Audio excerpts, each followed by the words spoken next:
여러분 이 히브리서를 저는 개인적으로 읽으면서요. 산에 올라가 있는 듯한 느낌이 들어요. 저는 개인적으로 산을 굉장히 좋아하는데 산에 이렇게 올라가 있잖아요. 그러면 그 도시가 쫙 한눈에 다 보이잖아요. 한눈에 보이면서 길이 어떻게 통하는지, 어디 길이 막히고 어디 길이 이렇게 잘 뚫려 있는지 전체적으로 이렇게 도시가 한눈에 들어오는 것을 볼 수가 있죠. 저는 이 히브리서가요. 산에 올라가서 이 주변 도시를 보는 것처럼 믿음의 여정, 믿음이라고 하는 도시를 들여다보도록 하는 산과 같다고 느껴요. 믿음의 여정, 이 과정, 종착지, 믿음의 그 종착지를 향해서 어떤 길로 가야 할지를 보여주는 산과 같은 그러한 역할을 하는 것이 저는 이 히브리서라는 생각이 들어요. 동의하지 않으셔도 괜찮아요.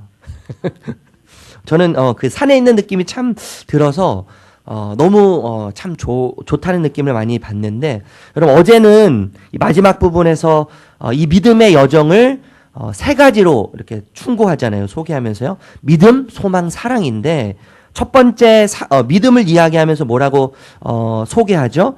참된 마음, 참 마음, 진실된 마음과 온전한 믿음으로 나아가라 이렇게 이야기해요. 그 두 번째 소망에 대해서 이야기하면서 우리가 고백한 소망을 붙잡아라 이렇게 이야기하죠. 붙잡아라. 그리고 사랑에 대해서 이야기할 때 더욱 열심히 모이면서 사랑을 베풀며 서로 격려하자 이렇게 이야기해요. 이 공동체를 이야기하는 거죠. 공동체의 중요성. 그래서 이제 믿음, 소망, 사랑, 고린도전서 13장에서 이야기하는 가장 핵심적인 우리가 그리스도인으로서 예수 그리스도를 따라가기로 결정했다면 여러분 이 믿음, 소망, 사랑은 늘 우리가 가지고 있어야 되는데 그중에 이제 제일이 사랑이라고 바울이 이야기했지만 이 히브리서를 기록하는 믿음의 길을 걸어가는 사람들을 향해서 믿음, 소망, 사랑에 대해서 이야기하는데 믿음으로 나아가고 소망을 붙잡고 사랑을 베풀며 살자 이렇게 이제 이야기하는 것이죠. 그런데 여러분 사실요 이렇게 산다는 것은 참 고돼요. 피곤한 삶이에요. 피곤한 삶. 온전한 믿음으로 나아가기가 여러분 얼마나 고됩니까? 그렇죠? 우리가 고백한 대로 그 소망을 붙잡고 그 믿음의 여정을 걸어간다는 게 참 녹록지가 않죠. 그렇죠? 더욱 열심히 모이면서 사랑을 베풀면서 사실 여러분 우리는요 우리도 잘 사랑하지 못하는 자들이잖아요. 그 참 내 자신을 예수님이 우리를 자신을 던지기까지 사랑하셨는데 사실 그 사랑이 어떤 사랑인지 잘 모르기 때문에요. 제 자신을 볼 때 제 자신을 제대로 사랑하지 못할 때가 있어요. 내가 왜 내 자신을 사랑하지 못하고 왜곡되게 삐뚤어져서 나를 바라보고 나를 사랑할까라고 생각하면 이유는 하나더라고요. 예수님이 나를 어떻게 사랑하셨는지 제대로 모르기 때문이에요. 예수님이 나를 어떻게 사랑하시는지를 정확히 안다면 그 사랑이 나를 향해 흐르게 하죠. 그리고 그 시선과 그 관점과 그 생각이 내 자신을 향해서 나를 보게 하는 거예요. 내 자신을 향해서 나를 받아들이게 하는 거거든요. 여러분 더욱 열심히 모이면서 사랑을 베풀고 내 자신도 사랑하기 어려운데 이웃을 사랑한다고 몸부림치면서 서로 격려하며 산다는 것 참 얼마나 피곤한 일이에요. 그렇죠? 그런데 여러분 그렇게 반드시 해야 되는 이유가 있어요. 믿음으로 나가야 하고 소망을 붙잡아야 하고 그리고 사랑을 베풀면서 서로 격려해야 하는 이유가 26절이요. 26절. 우리 26절 다시 한번 읽어보도록 할까요? 시작.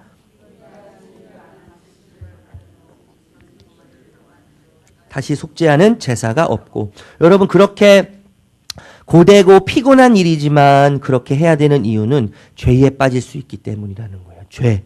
그런데 그 죄는 어떻게 여러분 그 죄를 단정짓죠? 수식하죠? 짐짓이라는 단어로 수식해요. 짐짓. 짐짓이라는 단어 여러분 그 옆에 도움만에 표현되어 있지만 고의적으로 혹은 의도적으로라는 말이에요. 죄를 짓게 되는데 의도적인 죄를 짓게 되죠. 의도적. 알면서 일부러 고의적인 죄를 짓게 된다는 거예요. 그런데 여러분 우리가 예수 그리스도의 진리를 알고 난 다음 이제 그런 표현을 쓰는데 우리가 진리를 아는 지식을 받은 후라는 표현이 있잖아요. 이제 시점을 이야기하는 건데 여러분 사실 우리가 예수 그리스도를 모를 때는 이 진리를 모를 때는요. 죄라는 개념이 사실 없죠. 네. 그러니까 죄 지을 때 얼마나 자유로워요. 죄 지을 때 더 기뻐요. 죄가 주는 그 시원함 아세요? 저만 아나요 이거를? 죄 지을 때 그 죄가 나에게 주는 그 만족감 있잖아요. 그 행복감. 진짜 이 세상에서 줄 수 없는 것 같은 그 행복을 주고요. 기쁨을 주거든요. 죄를 졌을 때. 너무 달콤하잖아요. 너무너무 좋아요. 그 누구도 줄 수 없는 것을 죄를 지을 때 죄를 지을 때 느끼게 될 때가 너무나 많은데 여러분 진리를 알기 전에는 사실 너무나 좋죠. 너무나 달콤해요. 그런데 진리를 알고 난 다음엔 어떻게 돼요? 죄책감이 더 많아지죠. 죄가 더 잘 보이기 시작해요. 죄가 무엇인지 더 잘 깨닫기 시작하죠. 저는 이런 생각이 들어요. 우리가 짓는 죄의 대부분 예수 그리스도를 믿기 전에는 뒤로 하고요. 예수 그리스도를 나의 왕과 나의 구주로 고백한 이후에 진리를 받아들인 이후에 우리가 짓는 죄의 상당수는 알고 짓죠. 알고 져요. 고의로 져요. 고의. 고의로 일부러 짓는다는 것은 사실 지금 이 히브리서를 읽고 있는 유대인 그리스도인들이죠. 우리 성도님들. 유대인 그리스도인들도 마찬가지라는 생각이 드는데 지금 이 유대인 그리스도인들에게 기독교는 국가가 인정한 종교가 아니었기 때문에 수많은 핍박이 있었단 말이에요. 핍박. 우리가 알고 있는 것처럼 핍박이 있었고 그리고 본토와 또 주변에 있는 유대인들로부터 수많은 회유가 있었잖아요. 회유. 너 지금 잘못된 길을 가고 있어. 그러니까 반드시 다시 돌아와야 돼. 예수 그리스도는 사람이지 절대 신이 아니고 하나님의 아들이 될 수 없어. 너는 거짓에 속아서 지금 잘못된 길을 가고 있어. 다시 돌아와. 이런 수많은 그 회유가 있었다는 거죠. 여러분 이런 조건들이 물론 유대인 그리스도인들을 힘들게 했겠지만 저는 그들이 알면서 고의적으로 예수 그리스도를 지금 버리려고 하는 행위인데 고의적으로 알면서 일부러 예수 그리스도를 버리려고 하는 이 상황은 이 지금 그들의 태도는 사실 여러분 상황을 보고 이해하는 그들의 판단과 그들의 논리에 설득당하는 거거든요. 엄밀히 이야기하면 그들을 힘들게 하고 그들을 회유하는 그리고 그들을 핍박하고 그들을 고난당하게 하는 로마 제국의 군인들과 로마 군인들 로마 제국의 어떤 제도가 아니고 그것을 받아들이는 그거를 고난이라고 받아들이고 그걸 아프게 고통스럽게 여기고 그렇게 해석하게 하는 그들의 판단에 설득당한 거예요. 상황에 상황에 설득당한 게 아니죠. 엄밀히 이야기하면요. 무슨 말인지 이해가 되세요? 여러분 우리를 힘들게 하는 모든 일들은 우리를 설득하는데 사실 우리가 설득당하는 건요. 그 상황에 의해서 우리가 설득당하는 게 아니에요. 그 상황을 판단하는 내 판단에 설득당하는 거예요.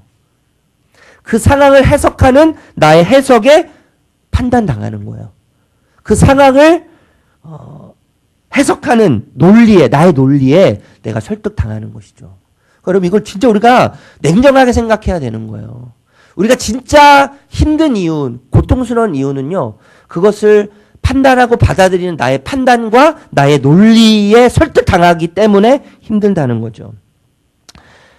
그래서 여러분 냉정하게 이야기하면 지금 예수 그리스도를 알고 난 이후에 일부러 고의적인 죄를 짓는다는 표현은 예수 그리스도를 버린다는 의미인데 다시 유대교로 돌아가려고 한다는 건데 예수 그리스도를 버린다는 것은 나의 판단에 지금 설득당하는 것이고 나의 논리에 설득당하는 것이기 때문에 정확하게 이야기하면요.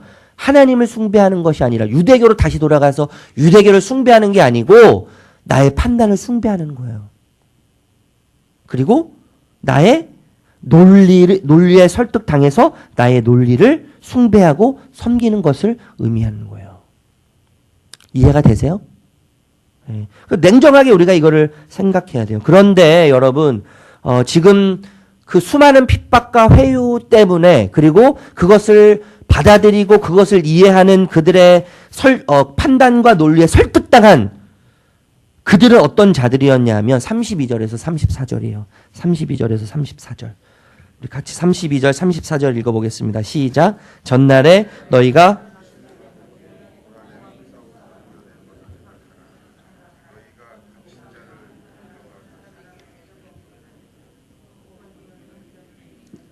사귀는 자가 되었으니 너희가 갇힌 자를 동정하고 너희 소유를 빼앗기는 것도 기쁘게 당한 것은 더 낫고 영구한 소유가 있는 줄 알미라. 여러분, 그들이 지금 어떤 자들이었냐 하면 예수를 버리고 과거로 돌아가려고 하는, 유대교로 다시 돌아가려고 하는, 고의적으로 일부러 알면서도 지금 순간이 너무 고통스럽고 힘들어서 다시 과거로 돌아가려고 하는 그들은 어떤 자들이었냐면 이미 큰 싸움과 전쟁을 견딘 자들이라는 거예요.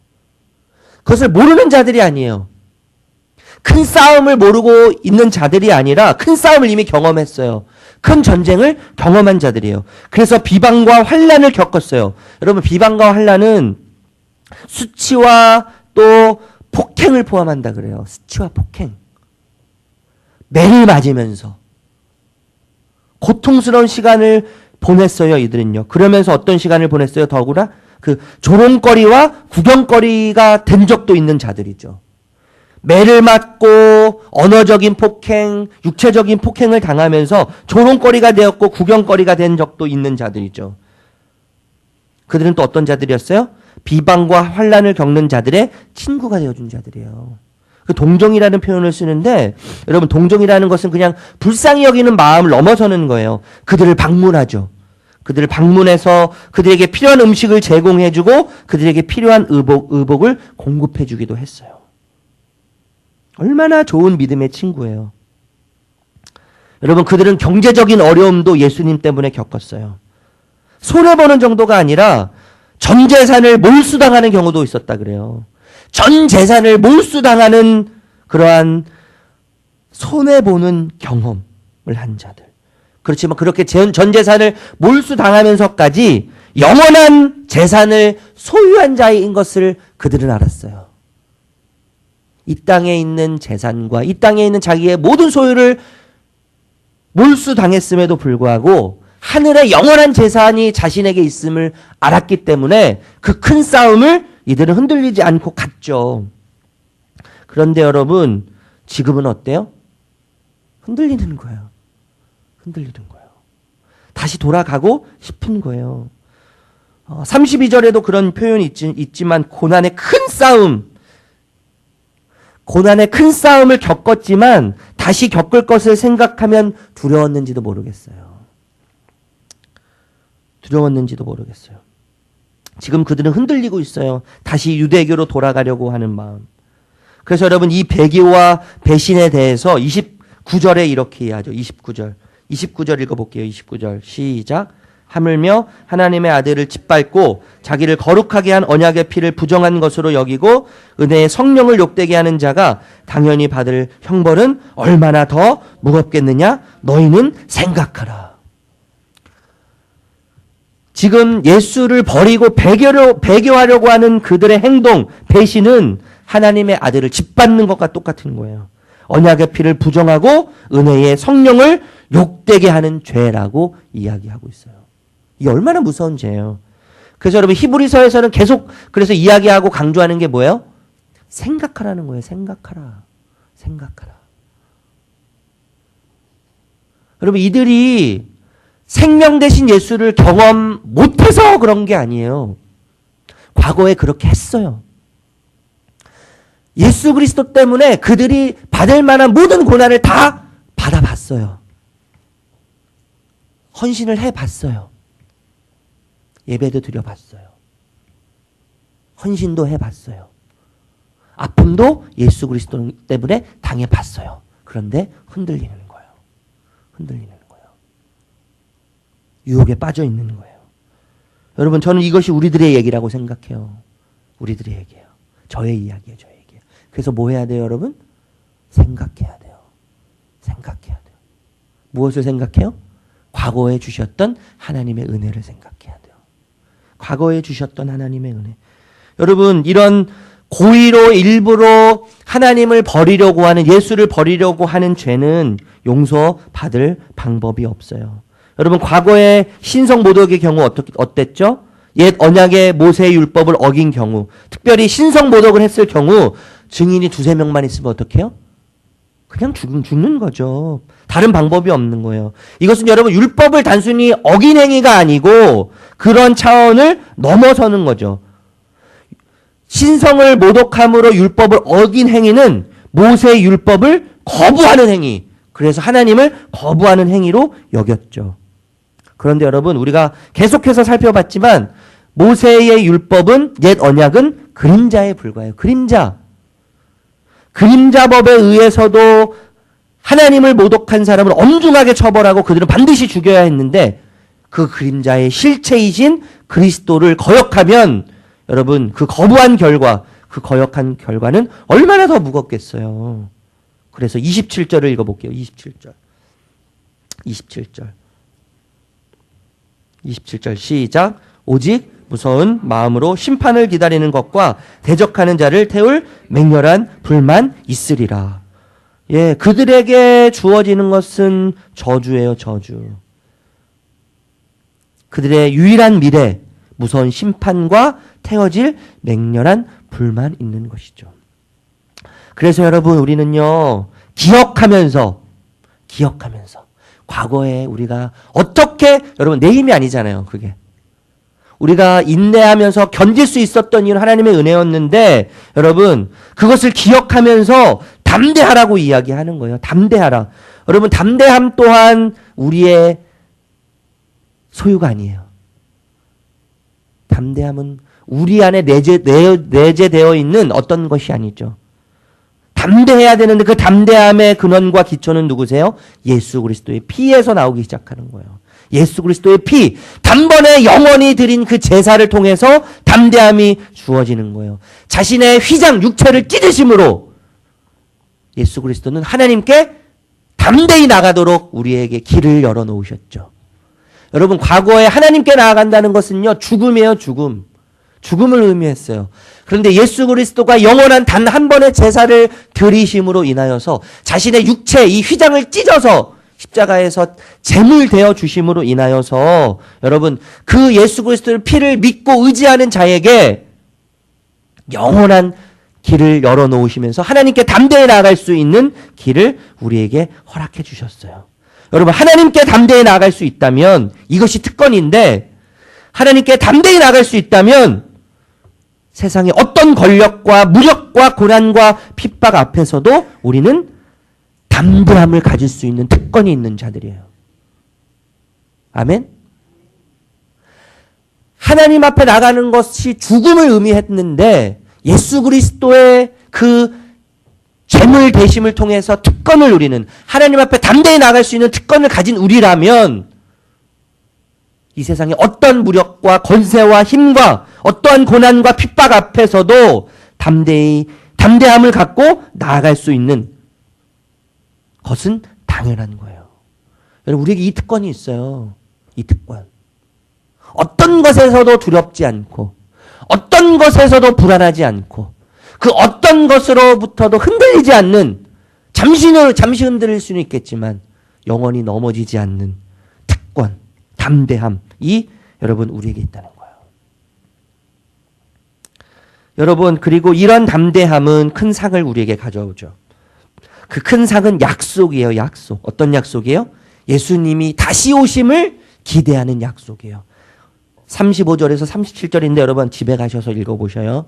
35절에서 37절. 이 약속은 예수님이 다시 오심의 약속인데, 여러분, 예수님이 다시 오실 때 모든 것이 끝나잖아요. 종말을 의미해도 종말. 예수님이 다시 오심은 모든 것의 결말과 종말 끝을 의미해요. 동시에 새로운 시작을 의미해요. 영원의 시작이에요. 영원의 시작. 유한의 끝과 영원의 시작을 의미하는 것이 예수님의 다시 오심이에요. 여러분, 끝나지 않을 것 같은, 영원할 것 같은 큰 싸움, 비방, 혼란, 고통, 고난, 그것이 어떻게 돼요? 끝나는 거예요. 끝나는 거예요. 나를 집어삼킬 것 같은 그 고난, 그 고통, 슬픔, 상처, 아픔, 큰 싸움, 전쟁과 같은 현실이 여러분 끝나요. 그리고 어떻게 돼요? 영원한 새로운 시간이 시작되죠. 그래서 우리는 예수 그리스도가 다시 오심으로 이 땅의 모든 것이 끝나고 영원한 것을 소유하게 되는 시간이 예수님이 다시 오시는 시간이에요. 예수님이 다시 오시는 시간. 여러분, 그 약속이 완성되고 성취될 때까지, 그 약속은 반드시 완성되고 성취되기에 인내함으로 참고 기다리는 것, 이것이 의인된 자가 믿음으로 사는 방식이라고 오늘 이야기하고 있는 거예요. 우리 그래서 읽어보도록 할게요. 36절에서 38절입니다. 36절에서 38절. 36절에서 38절 시작. 너희에게 인내가 필요함은 너희가 하나님의 뜻을 행한 후에야 약속하신 것을 받기 위함이라. 잠깐 후면 오시리가 오시리니 지체하지 아니하시리라. 나의 의인은 믿음으로 말미암아 살리라. 또한 뒤로 물러가면 내 마음이 그를 기뻐하지 아니하리라 하셨느니라. 39절 읽어보겠습니다. 우리는 뒤로 물러가 멸망할 자가 아니요 오직 영혼을 구원함에 이르는 믿음을 가진 자니라. 여러분, 믿음은 인내하는 거예요. 인내하는 거.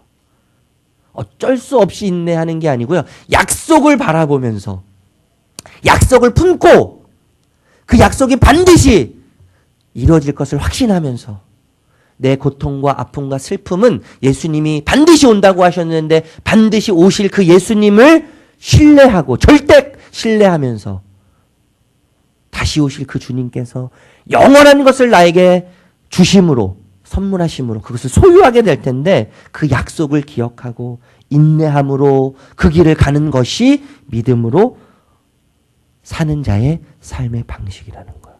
여러분, 잊지 않으셨으면 좋겠어요. 여러분, 우리의 삶은요, 연속적인 선택을 소재로 한 긴 이야기죠. 우리 삶에는 항상 선택의 길이 있어요. 우리는 정상을 향해 믿음이라고 하는 산을 타는 자들로서 믿음의 정상에 계신 그분을 향해서 가는 자들이에요. 여러분, 우리는 위쪽의 길을 그래서 선택해야 되는데 그 길을 선택하다 보면 때로는 가파른 길도 있죠. 그래서 힘이 많이 들 때가 있어요. 때로는 아주 좁고 위험하게 보이는 길도 있어요. 그래서 이 길이 맞나? 이게 진짜 맞는 길인가? 이런 생각이 들기도 해요. 그런데 여러분, 그래서 이런 생각이 들죠. 이 길로 가는 사람들이 많지 않겠구나. 이런 생각이 들 때가 있어요. 그런데 여러분, 생각보다 그 길을 가는 사람들이 참 많아요. 참 많아요. 여기 계신 분들이 그런 분들이시잖아요. 그쵸? 그런 분들이 참 많아요. 여러분, 하나님은 우리 주변에 항상 생명의 길을 준비해 놓고 계세요. 은혜의 길을 준비해 놓고 계세요. 이거 잊으시면 안 돼요. 인내하도록, 참고 견디도록 오늘도 우리에게 힘을 주시죠. 강하고 담대하도록 그분이 우리에게 힘을 주실 거예요. 하나님은 항상 우리 주변에 생명의 길과 은혜의 길을 예비해 놓고 계시면서 때로는 믿음에서 주저하고 또 떠나고 싶을 때, 그리스도를 따르는 것을 포기하고 싶은 유혹이 찾아올 때 그분이 당신이 이루어 놓으신 일, 여러분, 이보다 큰 것은 없죠. 그리고 미래에 그가 주실 약속, 이루실 약속, 이것보다 위대한 것은 없어요. 그것을 기억함으로 그리고 인내함으로 받아들일 수 있는 은혜가 저와 여러분 삶 가운데 있기를 주님의 이름으로 축복합니다. 기도하겠습니다. 하나님,